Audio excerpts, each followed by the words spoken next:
शिक्षा शिक्षा ऐसा होना चाहिए जो आप स्टूडेंट के अंदर ऐसा एक भाव का चारोना करेंगे और भाव का एक उदय कर देंगे, जैसे वो अपने से ही सीखेगा।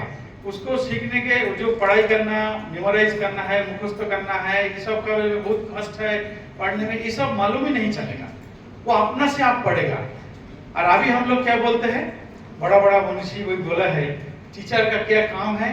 टीचर का काम पढ़ाना नहीं है, टीचर का काम है to motivate in teaching, in reading. अर्थात ऐसे कर देगा वो स्टूडेंट छटपटा के उस दिन जाके उसी चैप्टर पढ़ने लगेगा। यही टीचर का काम होना चाहिए। मतलब इतना इंटरेस्ट ग्रो कर देगा उसमें, वो स्टूडेंट जाके अपना से पढ़ेगा, तब वो उसका कष्ट नहीं लगेगा। तो यही ठाकुर जी का बोला, एक तो भावेर उदय করে দিতে হবে, সেই ভাবের টানে ও আরো বেশি করে জানার ইচ্ছা প্রকাশ করবে, আরো জানবে, আরো নিজেই দৌড়বে, জানবে। এই ভাব যদি কোনো শিক্ষক ছাত্রের মধ্যে আনে দিতে পারে, সেই হচ্ছে শিক্ষা। আমরা কি বলি, টু ইনকালকেট নলেজ, না ইনকালকেট নলেজ না, টু ইনকালকেট ভাব, টু ইনকালকেট आइडियोलॉजी, আদর্শকে চালনা करना है स्टूडेंट का अंदर। ঠাকুরজি বলছে আদর্শ হচ্ছে মেন উপকরণ একটা শিক্ষার। আর আজকাল আমাদের শিক্ষায় আদর্শটাই হারিয়ে যাচ্ছে। আমরা কোনো জীবিকা হিসেবে টিচিংটাকে নিয়েছি, শিক্ষাকে যেগুলো রেগুলার জব আমরা পড়াচ্ছি করছি, কিন্তু আমি তারপরেই আমার আদর্শ থেকে বিচ্যুত হয়ে যাচ্ছি। আমার ছাত্র আমাকে দেখছে আমার এই আদর্শ, আমার ছাত্র দেখছে আমি তার শিক্ষক, অনেক রকমের দুষ্কর্মের সঙ্গে জড়িত, তাহলে সেই ছাত্র কোনোদিন ওই শিক্ষা হবে না, ওই শিক্ষা অ্যাকচুয়াল শিক্ষা হবে না। যেমন আমি উদাহরণ দিচ্ছি, ঠাকুর এটাও বলেছেন যে মা হচ্ছে প্রথম শিক্ষক একটা, যে কোনো আমাদের এই সমাজে মা প্রথম শিক্ষক একজনের, তারপরে বাবা, আরো সব। এবং আমাদের প্রত্যেকের যদি কিছু দায়িত্ব থেকে থাকে, এক দায়িত্ব হচ্ছে শিক্ষকতা। टीचिंग हमारा सबका सोशल रिस्पांसिबिलिटी है। टीचिंग मतलब ऐसा नहीं उसी को 3+4 सिखाना ही है, टीचिंग कोई आदर्शों को ट्रांसफर करना भी ऐसा है। जैसे अगर कोई एक माँ अगर बच्चे को बोलेगा, बोलता है, बोलती है, मामी लोग बोलती है कभी झूठ नहीं बोलना, मिथ्या কথা বলো না। अगर ওই বাচ্চা যদি দেখে ওর মা মিথ্যা কথা বলছে, সে কখনো শিখবে না, মিথ্যা কথা শিখবে না। ওই ভাবটা ওই বাচ্চাকে করতে গেলে ওই মাকে ওই ভাবটা আনতে হবে। অর্থাৎ শিক্ষকের আদর্শ, শিক্ষকের চলাফেরা, শিক্ষকের আদব কায়দা, করা এবং কায়দা, ঠাকুর বলছে করা এবং কায়দা, এইটাকে তুমি ট্রান্সফার করে দাও, সঞ্চালন করে দাও, এবং সেই ভালো করা, ভালো কায়দাটা, তা এই হচ্ছে শিক্ষা। এই জন্য আমরা বলি টু ইনকালকেট আর to motivate student in reading, to inculcate ideology. Swami Vivekananda যেটা বলেছেন ঠিক একই কথা, একই সব মনীষীদের। উনি বলছেন যে এডুকেশন, আমাদের শিক্ষা আমাদের কি দেয়? আমাদের স্বাবলম্বী হতে দেয়। ঠাকুর বলেছেন যে শিক্ষা এমন হওয়া উচিত যে তোমাকে বাঁচতে শেখাবে, বাঁচার তাগিদ, এবং আরো উন্নততর করবে। এবং আরো যেটা অবাক আমার লাগে, আমি একটুখানি এটা আমার মনে মানে কালকেই পেয়েছি, আমরা এখন বিভিন্ন আইআইটিতে প্লেসমেंट सेल করছি। हम लोग प्लेसमेंट सेल है, प्लेसमेंट सेल का डेटा के ऊपर हम लोग रैंकिंग करते हैं, कितना स्टूडेंट प्लेस्ड है, जॉब माने कितना नौकरी मिला शिक्षा के बाद, तो देखते हैं। और ठाकुर जी क्या लिखे, एक बार हम पढ़ के सुनाते तो आप समझ जाएंगे कितना दिन पहले कितना सोच से लिखा है। ठाकुर जी बोलছে তারপর শিক্ষাটা হবে কার্যকরী ও শিল্প প্রধান। শুনুন, কার্যকরী ও শিল্প প্রধান।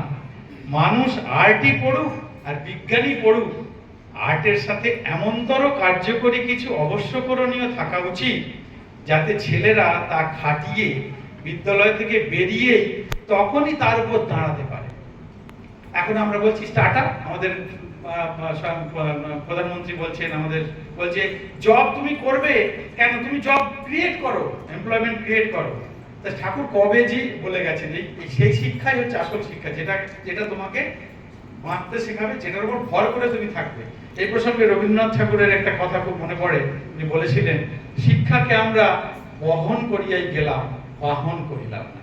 दैट मीन्स वो हम लोग शिक्षा को कैरी करके जेले जा रहा है, पढ़ के मुखस्त करके जाके एग्जाम में देके उसको नंबर ले आ रहा है, उसके ऊपर चढ़ के नहीं बैठे हैं, मतलब उसको वाहन बनाना है। उसके ऊपर ही हमको चलाना है। तो एक सबका चीज ना, बड़ा बड़ा जो महामनीषी है, महापुरुष है, ठाकुर जी का है, सब एक ही होता है, अलग कुछ नहीं है। तो ठाकुर जी कब कितना दिन पहले लिखा है, अरबी पढ़ते देखिए। আর বিজ্ঞান পদার্থ রসায়নবিদ্যা ইত্যাদি বিষয়ক শ্রেণীবদ্ধ করে এমনতর কার্যকরী সমশিল্প বিভাগ সমূহে ভাগ করতে হয় যাতে নাকি তত্ত্ব সম্বন্ধীয় বক্তৃতার সাথে হাতে কলমে কাজ করিয়া তারা অধ্যয়ন ব্যাপার শেষ করতে পারে। তাহলেই তার ফলে তারা এমনতর কাণ্ডজ্ঞান নিয়ে বেরোবে যাতে বাইরে এসে চাকর কিনবে না, চাকর কিনবে কে বলে চেঁচিয়ে ইত ভ্রষ্ট তনষ্ট হয়ে সর্বনাশের প্রোডে ঢলে পড়বে না। যদি সত্যি শিক্ষিত হইতে চাও হাতে কলমে করাকে অবলম্বন করো, আর এই করার উপর দাঁড়াইয়া উৎপত্তির অনুধাবন করিও, দেখিও জ্ঞানী বেকুব হইবে না।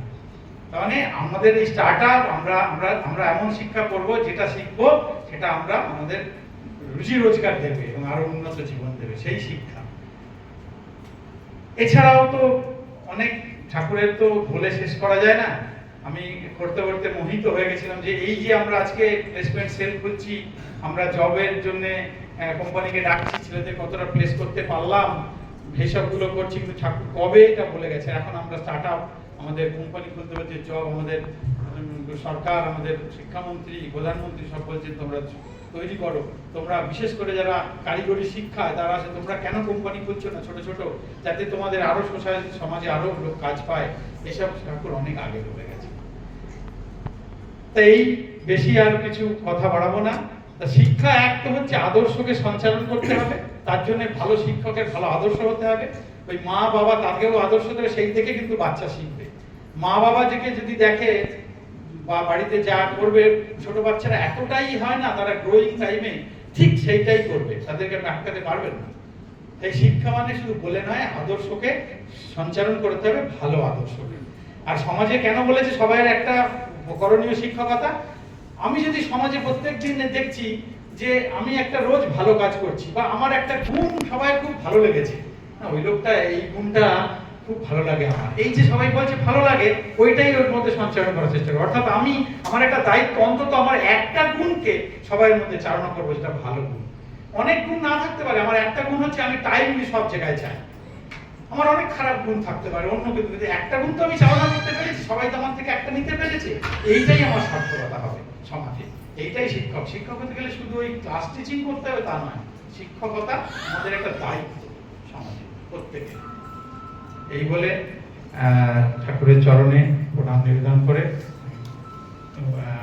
গুরু ভাই গুরুমাদের সকলকে জয়গুরু জানিয়ে শেষ করছি।